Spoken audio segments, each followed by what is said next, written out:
Les entrevues de viedebonheur.che. Comment atteindre la première marche du bonheur, deuxième partie, avec Magdarita Mafezzoli. Dans cette vidéo, vous allez découvrir mon témoignage suite à l'exercice. Si vous ne voyez pas de quel exercice il s'agit, je vous invite vivement à regarder la première vidéo de cette série, afin d'en prendre connaissance et de le mettre en pratique. Je vous garantis, cet exercice vaut vraiment la joie d'être vécu. Puis nous passerons aux réponses aux questions. Et pour finir, le témoignage de Magdarita.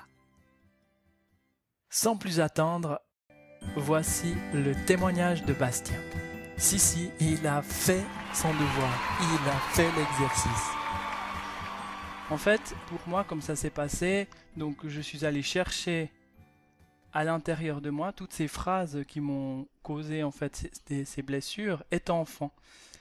Et puis j'ai trouvé par exemple tu n'arriveras jamais à rien, tu sers à rien, tu es nul, etc. Enfin voilà ce genre de phrases là. Et donc comme tu l'avais dit Magda, je les ai écrites dans mon cahier chouchou. Et lorsque j'ai trouvé un moment pour être seul avec moi-même, j'ai commencé à les chanter, à chanter ces mots sous forme de comptine. Nananananer, nananananer, tu es nul, nanana.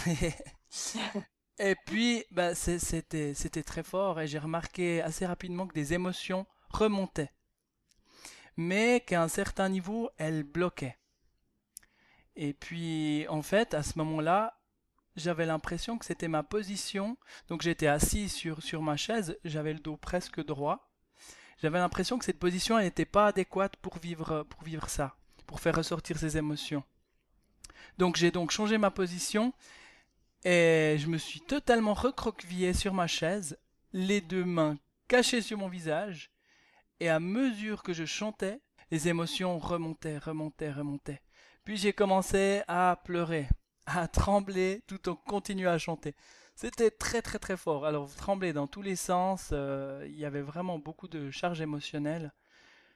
Puis encore beaucoup d'émotions sont remontées. Et puis à un moment donné, tout s'est calmé.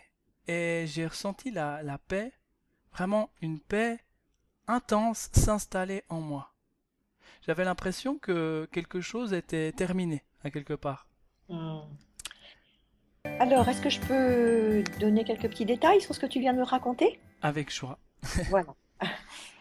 Alors d'abord, ben, écoute, tu as eu du courage parce que ça demande d'aller chercher, d'aller fouiller dans nos blessures les plus intimes. Mhm. Ça demande beaucoup de courage, donc je te félicite, Bastien, parce que tu as eu ce courage. À un moment, ça a bloqué et tu as Oui, continué, tu as repris ton oui. travail, tu as repris, tu es retourné sur le métier, comme on dit. Et c'est intéressant ton histoire de posture. En fait, évidemment, tu étais raide sur ton fauteuil, etc. Instinctivement, qu'est-ce que tu as fait? Tu es allé te positionner comme lorsque tu étais petit, tout petit, dans le ventre de maman. Tu es allé rechercher la position fétale, celle où tu étais en sécurité, où tu te sentais en sécurité. Tu t'es recroquevillé sur toi-même et à ce moment-là, euh, tu te caches les mains, etc. Tu t'es caché les mains. C'est pas tellement des autres que tu te cachais, c'est un petit peu de toi aussi. Et D'accord. tout ça s'est mêlé. Et là, tu es allé au plus loin où tu te sentais bien, où on ne pouvait plus t'embêter. C'était quand tu étais dans le ventre de maman. Et tu as pu continuer à terminer ton travail. Maintenant, ça ne se passe pas pour tout le monde comme cela. C'était ton histoire. Oui. Tu as été obligé d'aller chercher, d'aller puiser un espèce de réconfort maternel et puis universel pour pouvoir continuer à nettoyer tes blessures. Et j'ai l'impression en fait que devoir faire cela, c'est comme si à quelque part ça me coupait des croyances qui sont tu ne pleureras pas mon fils, ou un homme ça pleure pas, ou un homme ça doit être fort, ça montre pas ses émotions. J'avais l'impression que on passait au-delà de ça. C'est peut-être pour ça que tu es allé te cacher Mhm. Oui. pour pouvoir pleurer. Mhm. C'est peut-être ça pour toi, tu vois. Oui, exactement. Alors, Je dois me on n'est cacher. pas, voilà, on n'est pas là pour faire de la psychanalyse, on est là pour juste comprendre ce qui nous arrive. Oui. Voilà, voilà ce qui t'est arrivé, magnifique, hein. C'est formidable que tu sois allé jusque-là, c'est bien. Alors, est-ce que tu as continué à les chanter ensuite, par la suite? Non. Non, Non. peut-être tu vas le refaire, s'il te plaît, D'accord. parce que tu n'es pas allé au bout encore. Mhm. D'accord? Oui. D'accord. Réponse aux questions. Oui, à quel moment on peut savoir que c'est vraiment, Ah, vraiment terminé? donc tu ne le sais pas, ça veut dire que tu ne l'as pas eu, tu ne l'as pas fait, tu n'as pas terminé toi-même, D'accord. Mhm. parce que tu le sauras. Tu le sauras. Après, là où j'étais étonné, Mhm. c'est que j'ai quand même essayé. Donc ça, c'était en dehors de la maison, je faisais un trajet à pied. J'ai essayé de me répéter ces phrases. Et Oui. puis, j'avais l'impression qu'il y avait un écho en moi. C'est comme je suis dans une maison, il n'y a plus aucun meuble, et on sent l'écho. Alors qu'est-ce que ça t'a fait Ça comme... résonne. J'avais l'impression qu'il n'y avait plus de prise à l'intérieur. Voilà, c'était libre, champ libre, Mhm. champ libre. Et quand ça te revenait en écho, est-ce que c'était douloureux ou c'est tout? C'était juste un écho. Non, c'était juste un écho. Voilà. Mais j'ai Alors, envie de le refaire encore pour voir justement s'il y a encore quelque chose à libérer. c'est-à-dire que là, tu as vraiment bien travaillé, mais en le faisant, en chantant à tue-tête, Oui, d'accord? En rechantant avec ton petit cahier devant le nez pour que tu n'oublies aucune phrase, hein. Puis alors, je veux dire aussi que les phrases, c'est pas les unes, c'est pas une phrase et puis après on attaque une deuxième. Je crois que je ne l'avais pas dit l'autre fois. En oui, fait, c'est comme j'avais fait au départ, une phrase voilà, après l'autre. Ouais. une phrase après l'autre. Et bien là, il faut vraiment les chanter les unes après les autres à la queue leu. Je suis bête, je suis ceci, j'arriverai à ma rien, gna gna gna gna gna gna gna gna. Et on pleure, et on pleure. Et toutes à la suite. On reprend toujours dans le même rythme, toujours les mêmes, et on continue. Et alors là, tu vas reprendre ton cahier, parce que comme ça, tu n'oublieras pas, par exemple, un mot ou une D'accord. phrase. Eh bien, tu reprends ton petit cahier, et là, tu vas te remettre à chanter à tue-tête ta D'ac- petite comptine, et tu verras là, toi-même, tu comprendras où tu en es. D'accord.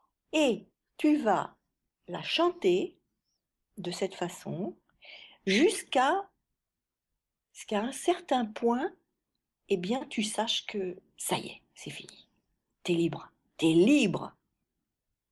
D'accord, génial. Et Ok. tu pourras me dire ce qui t'est arrivé. Et tu pourras le dire à tous ceux qui écoutent. Mais avec plaisir, volontiers. Voilà. Une fois que cette première étape est terminée, qu'est-ce qu'on fait ensuite? C'est quoi la deuxième partie? La deuxième partie, ça va être de reconstruire. Waouh. Ok. Nous allons reconstruire. Eh bien, nous allons reconstruire sur des fondations saines. Parce que ce travail, s'il n'est pas vraiment fait, il va être... En fait, toutes ces phrases, elles existent. Si on ne va pas les chercher avec confiance, courage et euh, les, les, les transformer, Oui. elles restent là, malgré toutes les belles phrases optimistes que nous allons pouvoir dire, ces phrases, de toute façon, vont rester là. Elles seront sûrement atténuées par les phrases positives. Elles seront D'accord. sûrement atténuées, elles vont être englobées dans...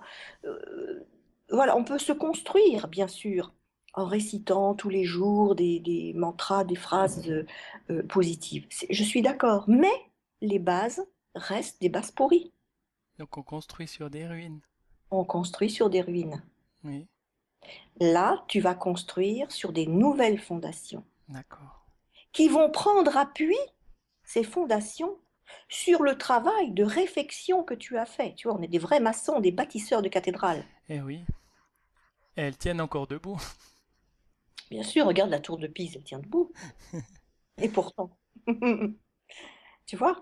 Donc, euh, là, après, nous allons enclencher un deuxième travail qui va être le travail de construction de l'édifice, tel que nous le souhaitons nous-mêmes, D'accord.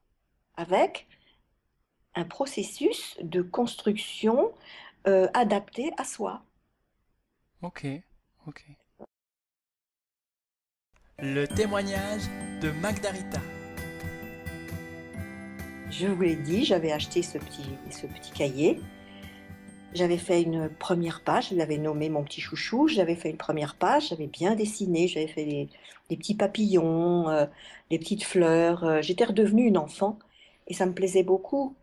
Mais j'avais une grande souffrance en moi, très très grande souffrance. J'avais vraiment cette incertitude du lendemain, comme je vous expliquais dans le premier entretien. Et puis aussi cette fragilisation à cause de ma vie de tous les jours. Et j'étais au pied du mur. Mais Mhm. justement, le mur, les fondations étaient un petit peu pourries. Mhm. D'accord. Et pourquoi j'ai eu cette idée? C'est venu comme ça. J'ai eu cette idée de euh, peut-être parce que quand on est enfant, on chante quand on a peur. Et ça va beaucoup mieux quand on a peur du noir, quand on est enfant. On se met à chanter. Oui. Tout le monde l'a fait, ça. Bastien, tu dois te souvenir. Oui, j'aimais bien chanter. Je chante encore d'ailleurs. Voilà. Mais souvent, un enfant, quand il a, euh, pour, pour, euh, pour se sortir de la peur, il va se mettre à chanter ou fredonner. Mhm. Et moi, ça m'est venu instinctivement. Je me suis mise à chanter un mot qui m'est arrivé du fond de mon sternum, là, cet endroit, le plexus solaire, où sont nos peurs et Oui. tutti quanti. Et D'accord. là, je me suis mise à chanter T'es bonne à rien. Mais je me dis, mais qu'est-ce que je fais là? Qu'est-ce qui se passe? Alors, automatiquement, je me suis mise à sortir tous ces mots qui m'avaient fait souffrir dans mon enfance. Et je les ai sortis à la suite, les uns des autres, sur mon cahier. Et certains mots, je n'arrivais même pas à les écrire. C'est pas qu'ils étaient forcément vilains, parce que t'es une bonne à rien. euh, Quand on le dit comme ça, sans passion, c'est pas terrible, hein, c'est pas un gros mot, c'est pas une injure, tu es une bonne à rien. Bon, il a perdu sa puissance quand je le dis maintenant. Mais à cette époque-là, il avait cette puissance. Et en même temps, je l'accrochais à une histoire, celle Mhm. de mon père qui avait peur d'avoir une enfant comme moi et qui se disait, mais qu'est-ce qu'on va en faire de cette fille-là, qui est toujours dans la lune, en train de rêver, qui n'est pas sur Terre. Donc voilà, j'avais un père qui avait peur et qui voulait m'envoyer des pics pour essayer de me faire réagir. C'est un Mhm. peu comme ça que ça se passe. Mais moi, à l'époque, je ne ressentais pas cela comme cela. C'était une, une, une, euh, une blessure énorme qui entrait en moi à ce moment-là, parce qu'il y avait d'autres aussi qui arrivaient en même temps, etc. Donc, et c'est vrai que certains mots, je n'arrivais pas à les écrire tellement ils étaient chargés de douleur. Mais, Oui. comme un brave petit soldat, j'ai terminé ma liste. Et puis, je me suis mise à les chanter. Et comme toi, je ne pouvais même plus articuler tellement je pleurais. Alors moi, tu vois, je n'ai pas eu à aller chercher, je n'ai pas eu à m'enfermer dans mon cocon, mais par contre, la douleur me submergeait et je ne pouvais même plus prononcer, tellement j'étais submergée par cette douleur et que les larmes coulaient, etc., Oui. etc. Voilà. Alors j'ai continué. Je laissais passer les hoquets, et je me calmais un peu et je recommençais. Et j'ai fait cela, j'ai recommencé, j'ai recommencé, j'ai recommencé. Et chaque fois que je reprenais un cycle de chansons, on va dire, de phrases, eh bien, je sentais quand même qu'il y avait quelque chose qui s'était passé. C'était moins lourd, que je pleurais moins, jusqu'à m'endormir, parce que je travaille le soir, je suis une noctambule, Oui. qui se lève très tôt le matin d'ailleurs, aussi. Mais donc, c'était le soir dans mon lit toujours. Donc, jusqu'à m'endormir, d'épuisement et de douleur aussi. Mhm. Et puis, le lendemain, j'avais décidé, donc parce que j'étais très, très concentrée sur ce travail, j'avais envie de m'en sortir. Donc, le lendemain, j'ai repris mon petit cahier. Oui. Et mon petit chouchou avait toujours la même importance. Et quand je l'ai ouvert, il existait. Il était important pour moi. Alors, j'ai commencé à chanter à nouveau, comme une cantine. Et là, il s'était passé quelque chose pendant la nuit. Mhm. Et je sais pourquoi. Parce que je vous dirai aussi pourquoi. Qu'est-ce qui se passe quand on travaille le soir avant de s'endormir? Ben, je vais vous le raconter après. Hein, après que j'aurai fini mon exemple, je vous dirai ce qu'il se passe le soir.